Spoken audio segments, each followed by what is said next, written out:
So the first reading and the gospel have a lot in common. The first reading has these words, "Woe to the complacent." And then a little bit later it says that they are not made ill by the collapse of Joseph. Who is Joseph? Why should we be made ill by his collapse? Well, Joseph, when he's talking about Joseph, he means the tribe of Joseph. And the context is, this is right before the Babylonian exile. The northern kingdom has not yet been overrun, but they become pagan. They become just a hodgepodge and they're a mess.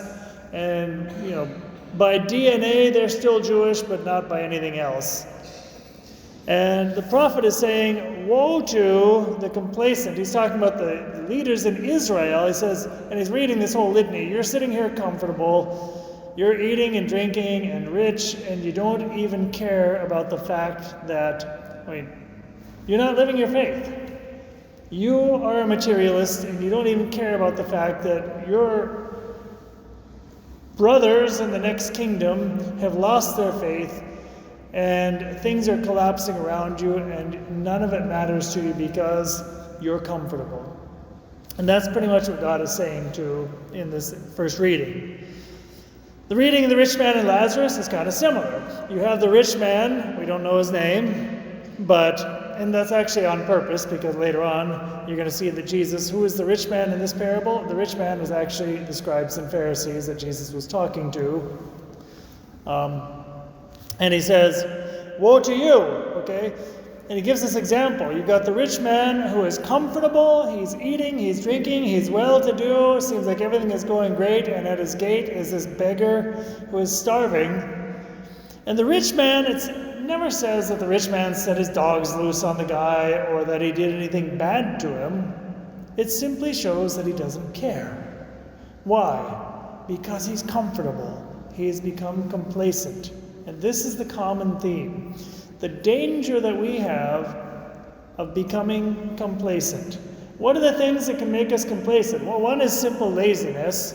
When complacency is when we don't have the energy. We don't care enough to get up and do something. If we see a problem and it doesn't move us, we don't love, ultimately. We can become complacent just by being flat out lazy. You know what? When we're lazy, it's just like, basically I'm just comfortable being here, okay? It's not worth the energy. And that's a form of selfishness because we're focused on our own comfort. We can become complacent through money, through pleasure, through food. There's this guy, food that represents this guy's wealth. He's got all kinds of, sumptuous food, and he's in comfortable clothing and everything. All these things can make us complacent. As long as I am comfortable, I am okay. And again, what is at the root of that? These are all very subtle forms, and sometimes not so subtle forms, of selfishness. And when we are selfish, we don't have the energy or the illumination or the inspiration or anything to see the needs of others. This is what both of the readings are getting at. Now, in the gospel in particular, we see something interesting. The rich man and Lazarus both die. And the rich man is being tormented in flames. And you say, why is he being tormented in flames if he didn't do anything wrong to Lazarus? Well, he's being tormented in flames because, again, he didn't do anything bad to him, but he also didn't do anything good for him. That should scare us, by the way. How many of us can so easily get wrapped up in our own little world and we think, I'm not hurting anybody, therefore I'm fine. I don't wish anybody harm, I'm not hurting anybody, I'm just wrapped up in my own world, and therefore I'm more or less doing okay. And what Jesus is saying is wrong. If you're not hurting anybody, well, congratulations, okay? That's not a very high standard.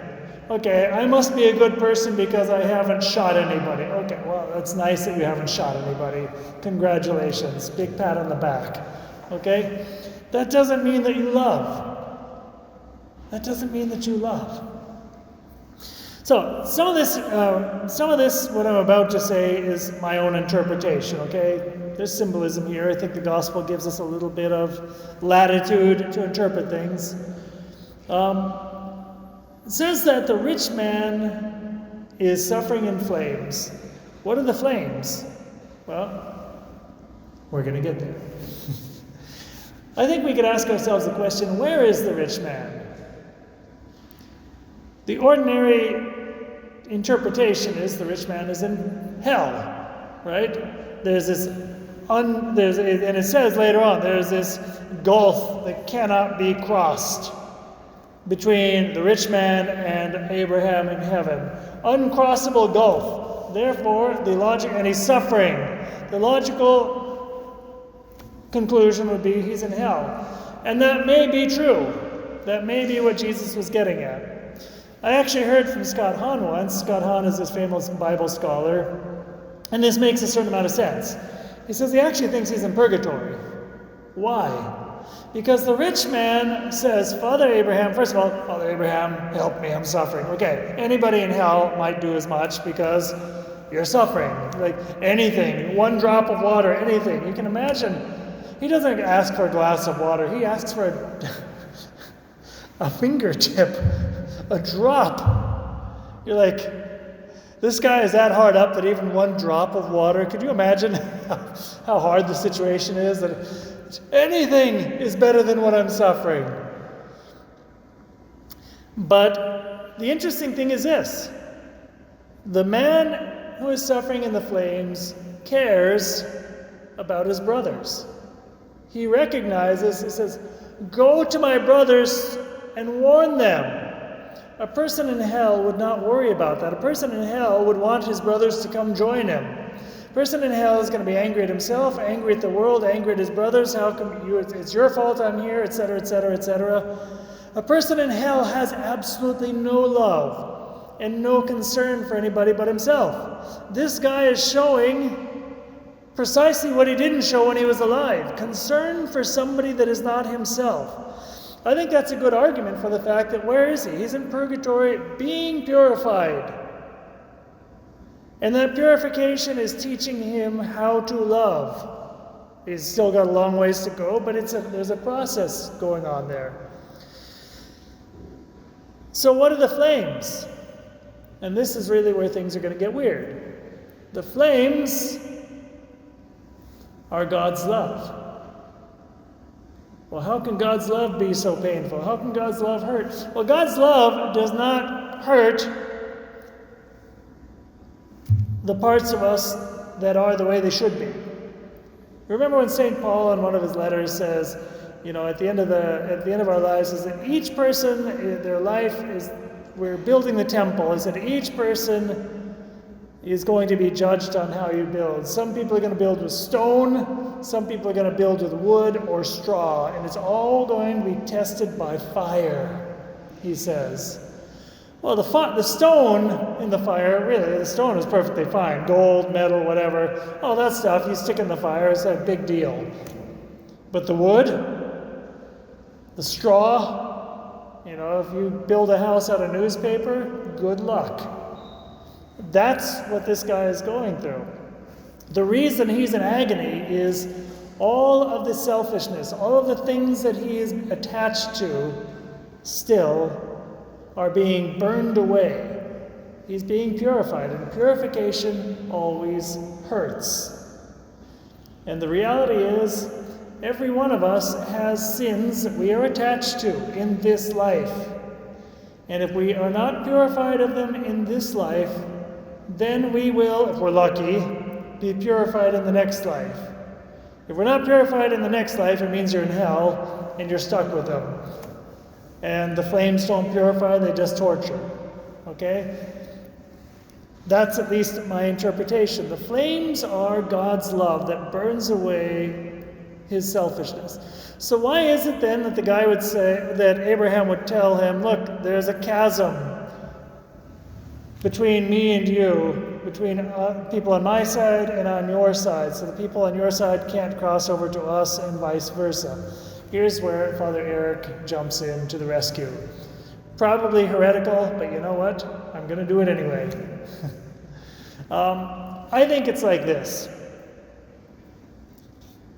As long as, what is the difference between being in heaven and purgatory, the difference between being on this side or that side? The difference is the people on the purgatory side are still attached. They still have things they need to be purified of. Their love is imperfect. The people who are on God's side have been purified, therefore their love is able to flourish. Okay? As long as you are over on this side, you can't cross over. Once you have been purified, it's not like you cross. It's the fact that you have already become something different. Therefore, ipso facto, you're already on this side. I don't know if that made any sense to you, but anyway, in my twisted mind, that makes sense. So, it's not a matter of taking somebody who's still in this process of purification and dragging them into heaven, because they can't, they're not ready. But once they're ready, it's like they're no longer in this state of being. They've already transformed, and therefore they belong over here. So, they're crossing. Make more sense? Anyway, that's the Father Eric interpretation. You can take it or leave it. It's probably not going to matter in terms of your eternal salvation, whether or not you believe what I said. Finally, the last thing that Abraham says, which is a little bit scary. The man is crying out, Abraham, warn them. But, and Abraham is like, no, they have Moses and the prophets. Yes, but if somebody were to come back from the dead, they would believe. And Abraham says something that seems like, well, that's very harsh. But even if somebody came back from the dead, they won't believe. When is Jesus saying this? Jesus is saying this very shortly. This is very shortly before he went to Jerusalem to be crucified. What happened right before Jesus went to Jerusalem to be crucified? He came to a town called Bethany. Why? A man named Lazarus, his friend, died. They sent to Jesus, said, please come cure him. And Jesus waited and let him die. And right before Jesus' triumphal entry into Jerusalem, what's he do? He raises Lazarus from the dead. What was the scribes and Pharisees' reaction to that? It wasn't, hey, Jesus must be the real Messiah, we should probably get on his bandwagon. It was, no. Not only are we going to try to kill Jesus, we're going to kill Lazarus again. That was their conclusion. Even if somebody came back from the dead, somebody who, by the way, just happens to be named Lazarus, even if somebody came back from the dead, it didn't matter. They were not converted. They remained unchanged. Why? They were complacent because they were in their comfort zone. Their comfort zone was prestige, power, respectability, a certain way of thinking that they're not willing to change. Okay?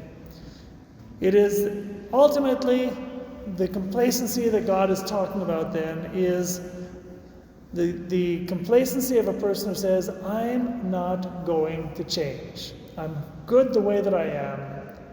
And therefore, I don't need anybody else, and I'm not, even if God himself comes to me and tells me to change, I'm going to refuse.